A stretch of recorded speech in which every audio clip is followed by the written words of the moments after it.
There's been a lot of research done on the differences between experts and novices. And so I'd like to point to a term that I think is really helpful in thinking about the kinds of expertise that we want to develop in our students.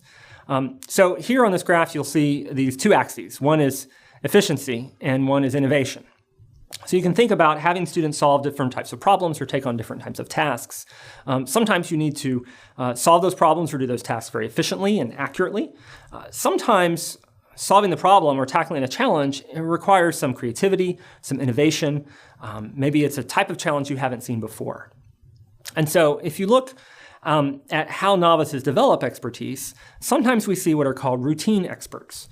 These are folks that can take kind of standard problems where solution techniques are fairly well known and apply them efficiently and accurately and repeatedly and do really well for solving those types of problems. Then we have this term from the literature called adaptive expertise. This describes the kind of expertise that can tackle new problems, problems that haven't quite been solved before, or a little bit different than the types of problems that the expert has seen before. And so that's the goal, really, in developing expertise in our students. You can kind of think of our job as instructors as helping students develop from novices in a particular domain, helping them develop expertise over time. It's great when we can help them develop routine expertise. And certainly I see this a lot in the math classes I teach as students learn how to use certain formulas and computational techniques and use them accurately and effectively.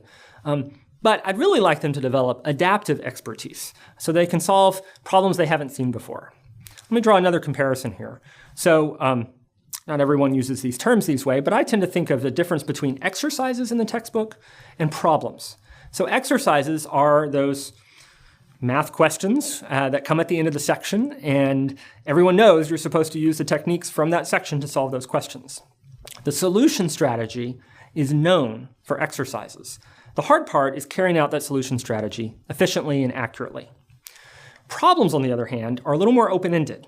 You can kind of think of the problems maybe at the end of a chapter, where a student sees a problem and they know they've got maybe 6 or 7 different solution strategies that may be relevant, but they have to figure out which one is most appropriate for that type of problem.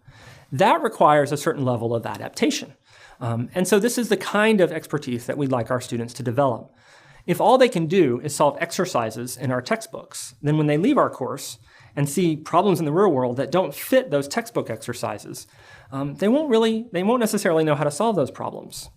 But if we can help them develop this adaptive expertise so that they are able to solve non-standard problems, then they'll be much more effective when they leave us.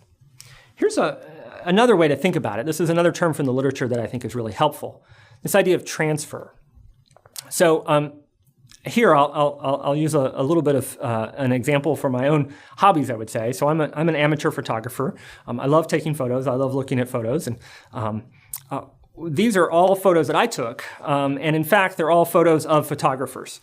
And so if you can imagine maybe me, right? I was in all 4 of these scenes, and I had my camera, and I had my skills, such as they are, what I know about light and aperture and focus and composition, and then I've got my camera. And as I go into these new contexts, I have to take my skills and my equipment, and what I like to do is to try to take the best photos that I can.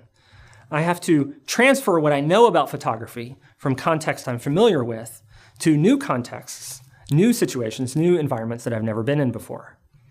And so that's the idea of transfer. Ideally, we'd like our students to be able to take what they've learned in our classes and transfer that to other situations that they haven't seen before. And so that requires this kind of adaptive expertise. I'll also add that transfer is really hard.